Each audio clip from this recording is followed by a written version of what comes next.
ಗೃಹ ಸಚಿವರ ಒಡೆತನದ ಕಾಲೇಜಿನಲ್ಲಿ ಹೆಣ್ಮಕ್ಕಳಿಗೆ ರಕ್ಷಣೆ ಇಲ್ವಾ? ಕ್ಲಾಸ್ ರೂಮ್ನಲ್ಲೇ ವಿದ್ಯಾರ್ಥಿನಿಗೆ ಪ್ರಾಧ್ಯಾಪಕನಿಂದ ಓಪನ್ ಪ್ರಪೋಸ್. ಆಕ್ರೋಶಗೊಂಡ ವಿದ್ಯಾರ್ಥಿನಿಯಿಂದ ಚಪ್ಪಲಿ ಏಟು.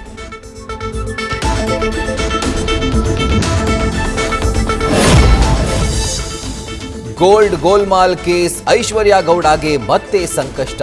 ಬಂಧನದ ಭೀತಿಯಲ್ಲಿರುವ ಆರೋಪಿ ಐಶ್ವರ್ಯ ಗೌಡ ವಂಚನೆಗಾಗಿ ಎರಡು ಮುಖ ತೊಟ್ಟಿದ್ದವಳ ಅಸಲಿ ಕಥೆ ಬಯಲು.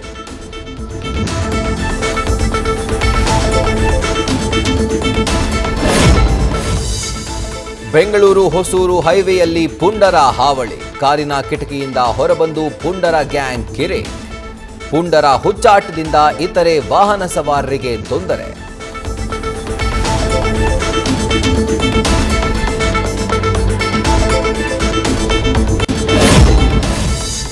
ಬೆಂಗಳೂರಲ್ಲಿ ಸಿಗ್ತಿಲ್ಲ ಪೆಟ್ರೋಲ್ ಡೀಸೆಲ್. ಸುಮನಹಳ್ಳಿ, ಕೆಂಗೇರಿ, ಜ್ಞಾನಭಾರತಿಯ ಹಲವು ಬಂಕ್ಗಳು ಬಂದ್.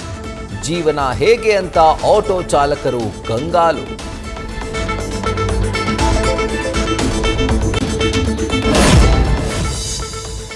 ಐಪಿಎಲ್ ಭದ್ರತೆ ಬಗ್ಗೆ ಪೊಲೀಸರಿಂದ ಮಾಕ್ ಡ್ರಿಲ್. ಚಿನ್ನಸ್ವಾಮಿ ಸ್ಟೇಡಿಯಂನಲ್ಲಿ ಪೊಲೀಸರ ಅಣುಕು ಪ್ರದರ್ಶನ.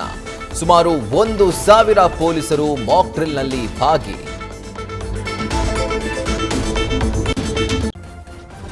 ನ್ಯೂಸ್ ಫಸ್ಟ್ ನಿರ್ಭೀತಿಯಿಂದ ನಿಮ್ಮ ಪರವಾಗಿ.